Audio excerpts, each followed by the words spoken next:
Kasama mo sa RMN DXDC Davao, Radyoman Kirby Manzon, Tatak, RMN. Network News. Sa kaugnay pa ring balita, dalawa rin ang napaulat na nasawi sa Davao City dahil po sa landslide. Sa interview ng DXDC RMN Davao, kinumpirma ng Buhangin Police Station ang pagkamatay ng 43 taong gulang na si Ernesto Pasinio.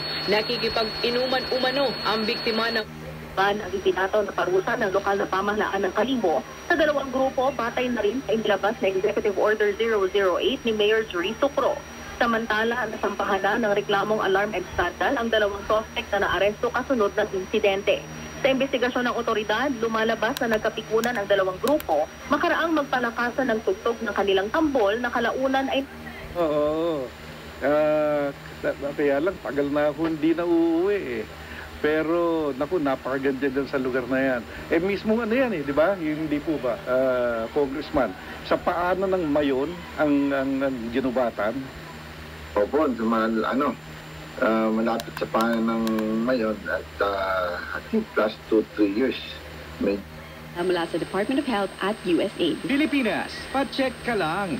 Konsulta tayo sa eksperto, ang primary care provider mo. Mula sa #1 Smart Dishwashing Paste. Ang galing-galing mo!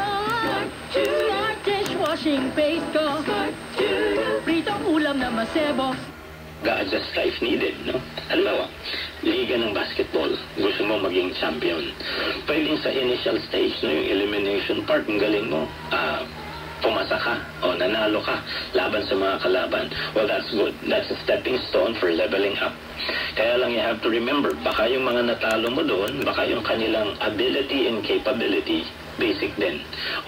Manila ang inaasahang malulusaw dahil sa hindi pag-consolidate.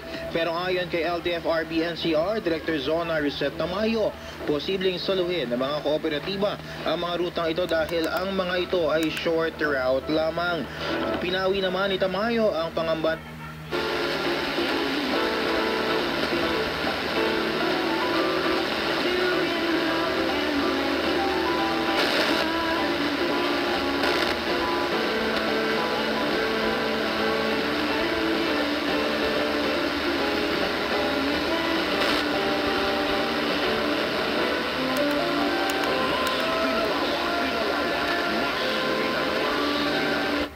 Senros, Atty. Lisel de Meta, nakikiusap po kami na inyo pong bisitahin yung aming inireklamo. Ito po ay nagsimula pa po noong buwan ng December 2023. Hanggang sa kasalukuyan po ay hindi pa po ninyo binibisita yung nangyayari po dito sa taas. Dahil kung ito po ay mahihirap, sa palagay ko, mayroon na kayong intube, may sundalo pa, may sukus order. Kaya ngayon po kami nananawagan din, kami po ay bibisitang muli, umiling na. Nagbabalik po ang programang Kasangga at Kalusugan. Kasama pa rin po ang inyong mga lingkod. Kasanggang Arvin Enriquez. At syempre si Kasanggang Ace Villapando, Luzon, Visayas, Mindanao. Handa na po ba kayo sa ating tatalakayin ngayong araw? At speaking of Luzon, Visayas, Mindanao, sa kaibigan taga-gobyerno, sabi niya, kung ako ay mag-hire ng isang senior high graduate, mas gugustuhin ko na ang college graduate. Ako ang ibig sabihin. So, ibig sabihin, dati, kapwa mo college graduate lang ang kompetensya. Ngayon, pati doon sa... Yes. It has always been the chairman and the commissioners have always realized how deeply committed I am to grassroots. All of us are deeply committed. An interesting board. This is actually an interesting board. Po sila patungo po sa gusaling sambahan ng Crisoc Field upang makadalo ng pagsamba. Ngayon po ay nilalakad na lamang po nila o halos kapitbahay na lamang po nila yung bako po ng pagsamba. Okay. Maraming salamat sa iyo sa pag-reunion, ha?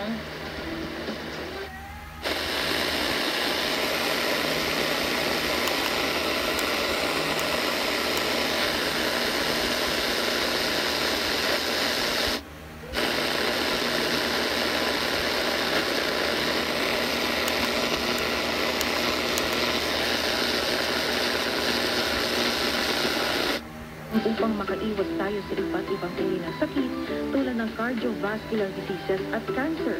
Idagdag pa rito ang gastrointestinal health at pagpapalinaw ng mata. Sa food pyramid ay nasa ikatlong pinakamaraming dapat na kainin ang gulay at prutas. Sa mga bata, inirekomenda ang isang serving o kalahating cup ng lutong madahong gulay at isang serving ng ibang gulay. Kapag sinabing madahong gulay, ito ay kinabibilangan ng cabbage, lettuce, malunggay, pechay at talbos ng kamote.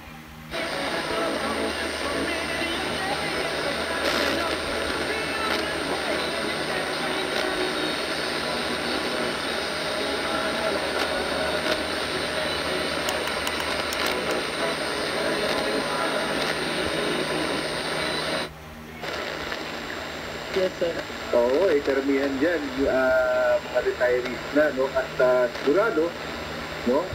Sa maritime, nandyan po yan, nakatalaga po sila as veterans, no? Or retirees.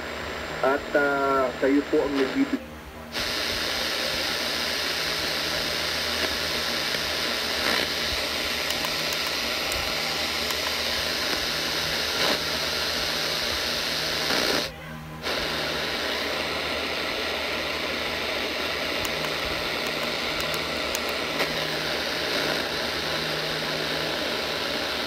Yung tinatawag na struggle, either you walk in the flesh or you walk in the spirit. When you follow God, when you obey God, you are walking in the spirit. When you want to do what you want, what is the desire of the sinful nature, you are walking in the flesh. You are walking in the flesh. Kasi, sa panayam ng Bagong Pilipinas ngayon. Samantala, patuloy ang investigasyon ng National Commission of Senior Citizens, NCSC, sa mga establishmento hinggil sa pagbibigay ng diskwento para sa mga senior citizen. Sinabi ni NCSC Chairman Attorney Franklin Quijano sa programang Bagong Pilipinas ngayon na dapat unang idulog ang mga reklamo.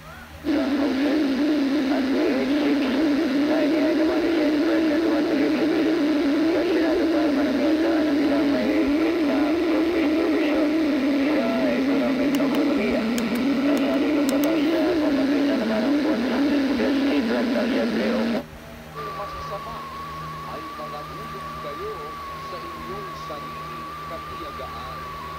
Yung palang mga pagmamali, gawain pa ngayon ng mga hindi makakaunawa. Kaya hindi naman nakakaunawa, masasamang tao.